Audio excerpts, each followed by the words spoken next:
Buenos dias, Gunners Collective TV. Back at it? You already know. Like a torta with some bad habits. Bye, bye. Let's get straight to this intro.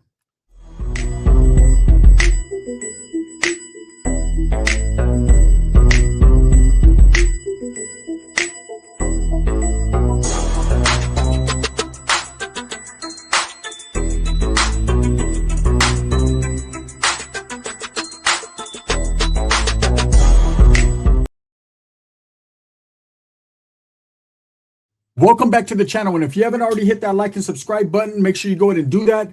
Put your notification bell on all so that way you're directed in the direction of the dope content that I stay kicking. And I appreciate the support, man. I highly appreciate it, and I'm very humbled by it. So if it's on, it's on. Right now in Windsor, North Carolina, there is a detention center takeover. A prison takeover is ongoing right now. Negotiations are being discussed. The inmates have decided enough was enough, and they were going to take over the prison. I'm going to read you an article, and you got to understand that this incident is ongoing as we speak. It is live. It is happening. It's kind of crazy. It's ridiculous. Let me turn this mic down so we can get to it. Multi-agency response to Bertie Martin Regional Jail hostage situation. It's located in Windsor, North Carolina, all the way on the East Coast. Pure mayhem happened early Monday morning at the Bertie Martin Regional Detention Center when inmates took over, overpowering the staff and seizing control of parts of the jail. According to officials, the takeover happened around 5 a.m. Inmates violently assaulted on-duty guards and took over sections of the building. At the time, 88 inmates and just 3 guards were inside. One guard made a daring escape shortly after the takeover began, but the other 2 guards were taken hostage. Negotiations led to releases after Bertie Martin Regional Jail hostage situation. So they talked for a while, and they were able to negotiate with whoever were the ringleaders of this incident, and they were able to release the 2 hostages. After hours of negotiations around 9:30 a.m., both hostage guards were released safely, along with 18 inmates. The officers walked out unharmed. So these were probably the guys that didn't want to be involved in it. Were like, man, I'm not trying to get caught up in your situation. You guys are going to get a whole lot of extra time behind this. Can we just go? And of course, these individuals allowed them to leave.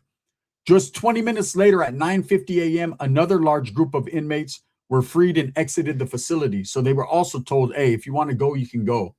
Law enforcement is still working to regain full control of the Bertie Martin Regional Jail as negotiations continue, right?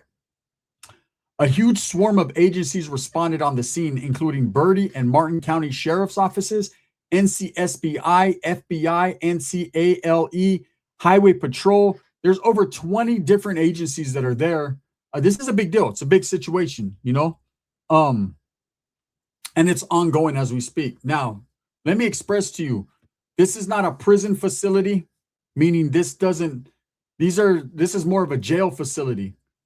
And when people get fed up and they decide enough is enough, something as minute as a disagreement with a correction officer can escalate into a violent melee like this, a riot. It's considered a riot, a melee, a takeover.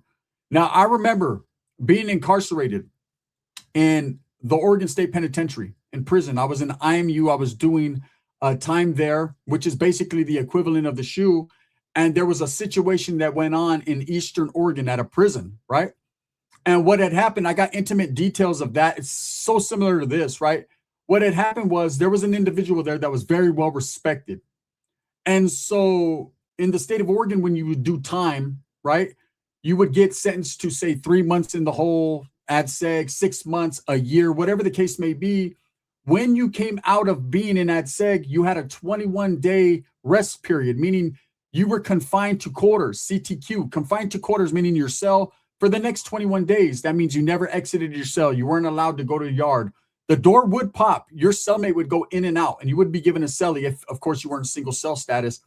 But you were not allowed that privilege of going to visiting, of going to canteen. Privileges were revoked. Everything for 21 days. Most guys did their 21 days, jumped on their bunk, read a book, worked out a little bit, and then after that 21st day, you resumed regular program. This was for every person coming out of the hole. This is just one of what they did, right? Now, that day there was a particular individual who was very well respected. He was a gang member. He was a Crip. He was a white Crip, right? And he just had major respect from all different factions, North, South, Bloods, Crips. Didn't matter. This guy was just very well known and respected. And what happened was he got to a certain unit. I think it was Unit 9, Building 9.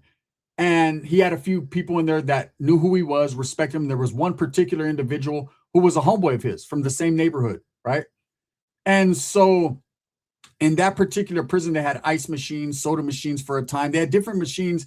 And so people were allowed cups of ice. You can get beverages if the staff allowed you.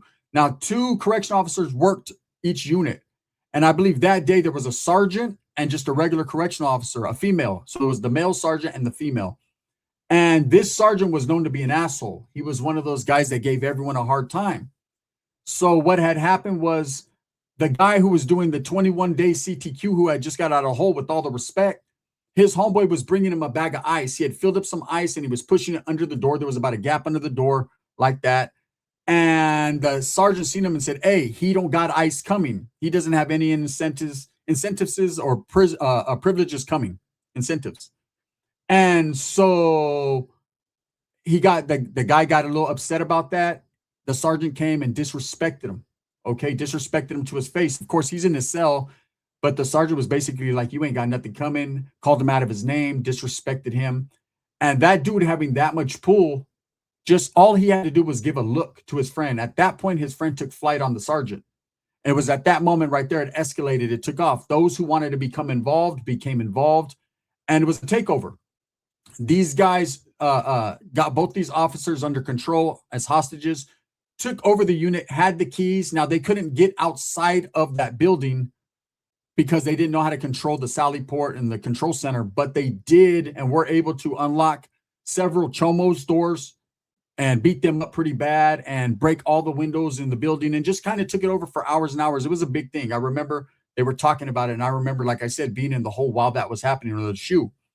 So that's about as equivalent to this. Now, what's going on here right now, according to what they're releasing, and they haven't released no details, is that these guys decided for whatever reason to take over.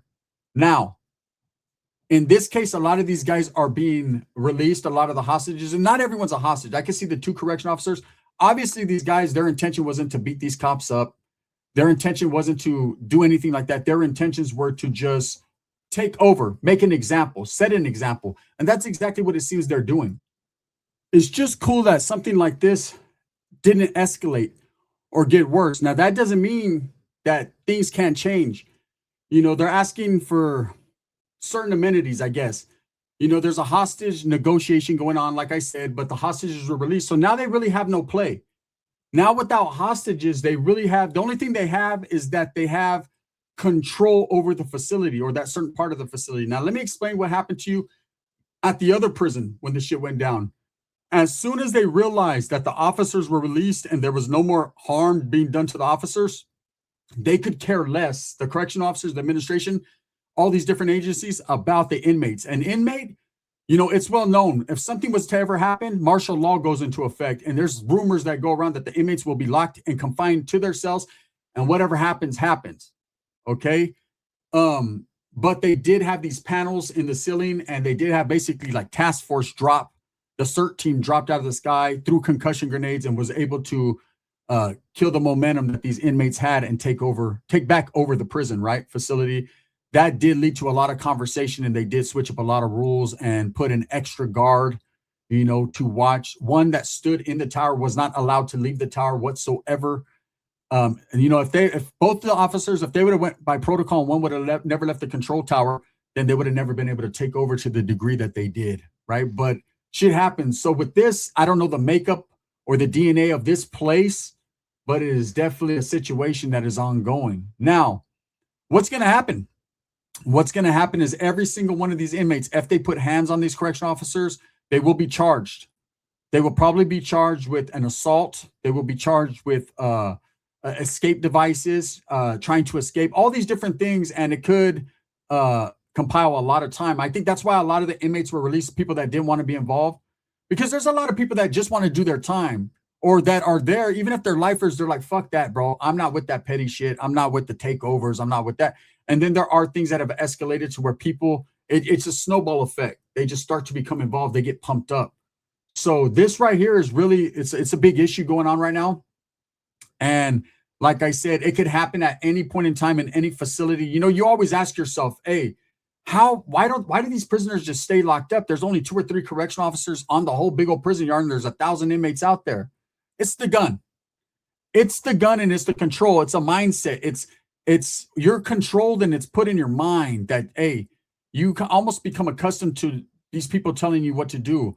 And for the most part, as long as they're reasonable and they keep it respectful, people are programmed. It's a programming mechanism. They just do what they got to do. They go through what door they usually go through every day. It's like programming your body to a certain set thing. But all it takes is one individual to feel disrespected, and it's on and cracking. You know, it happens that fast. I've seen it. And all I can tell you is, you know, when inmates do come together, convicts do come together, they're a powerful force, man. And it's scary. It's scary because, you know, you think being a correction officer is not easy. These guys go out there, they're risking their lives, just like these people who are hitting these level 4 yards and going out there, and it's a 50-50 chance that you'll make it back in your cell. Same thing with these COs. You know, it could be their first day on the job, or they could just disrespect someone and not even feel that they did. And it could be that quick, and it could go up, right? So shit does happen.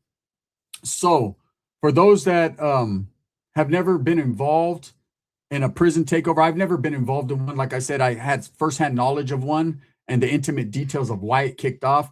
Every one of those guys that was involved, I think there was 8 or 9 of them, they all got more time. Some got 3 years. I think a few got 10, 15 years. The ones that assaulted the police officers, or the ones that assaulted the correction officers, they got more time.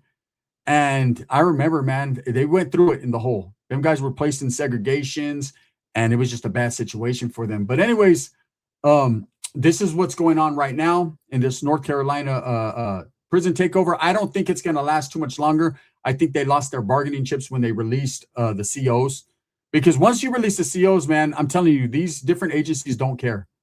They don't care if the inmates are good or not. They're coming in and they're taking over. They have to maintain the safety and security of that institution by any means. They will not deal with the, you know, like it's considered like basically a terrorist act. They won't deal with them. You know, they try to make it as comfortable as possible and try to be reasonable. But at the end of the day, once these guys release these cops, that's it. You don't have no more say so. So anyways, I just wanted to do a quick video on it. That's what's going on right now out there in Windsor, North Carolina. There's an active takeover of a jail facility, man.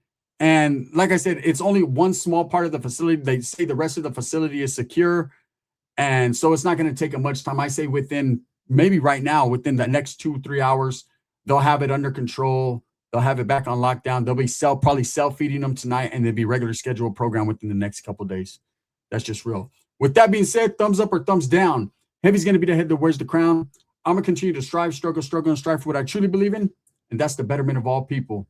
This video is sponsored by Barrio Liquors in Turlock, California. If you're ever in the Turlock area, pull up to the Barrio, get you something cold to drink. Also, by Sticks and Stones Yard Service in Tucson, Arizona.